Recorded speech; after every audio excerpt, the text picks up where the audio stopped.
orang yang membagi Ramadan ke dalam 3 bagian, sehingga menyebutkan 10 hari pertama rahmat, 10 hari kedua khusus maghfirah, ampunan Allah Subhanahu wa taala, dan 10 hari ketiga ada peluang dibebaskan dari api neraka. Pernah mendengar ungkapan ini?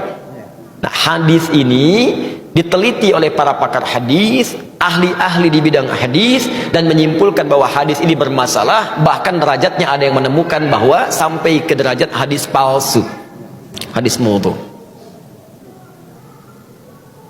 Tingkat dhaifnya tinggi. Paling minimal kata para ulama statusnya semi palsu. Ya, semi palsu, hadis matruk. Jadi ada 3M bermasalah. Kalau ada satu di antara 3 ini, maka hadisnya cenderung ditolak oleh para ulama. M yang pertama disebut dengan mungkar. Hadis yang diriwayatkan oleh orang yang tertuduh seringkali berbuat maksiat. Dia meriwayatkan hadis tapi terlihat suka berbuat salah. Ada yang mabuk, ada yang berselisih, maka hadisnya diingkari oleh para ulama. Ada yang kedua disebut dengan matruk namanya. Matruk, bukan sekedar diingkari, ditinggalkan. Nah, orang ini seringkali berbicara dusta sehingga tidak bisa dibedakan mana dusta, mana hadis yang keluar dari lisannya. Dan yang ketiga ini yang paling tinggi disebut dengan maudhu'.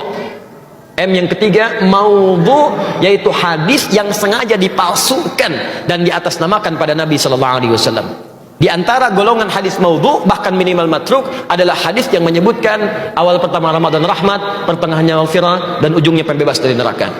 Apa indikasinya? Satu, ini bertentangan langsung dengan hadis-hadis Nabi yang lain, yaitu yang sahih.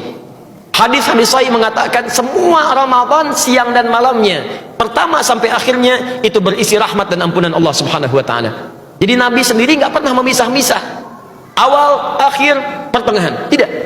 Tapi kata beliau, Al-Bukhari nomor hadis 38,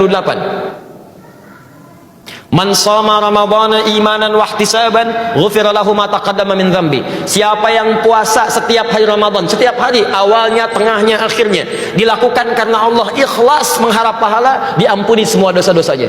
Jadi sejak awal Ramadan ampunan sudah ada. Nomor hadis 37 sebelumnya di Al-Bukhari, man qama ramadhana imanan wa ihtisaban ghufira lahu ma taqaddama min dhanbi. Bukan cuma siangnya, malamnya bermohon kepada Allah ampunan, salat dengan baik, minta ampunan, ikhlas dikerjakan, diampuni semua dosanya. Ini menandakan hadis yang dimaksudkan bertentangan dengan hadis-hadis Nabi sallallahu alaihi wasallam. Jelas di sini?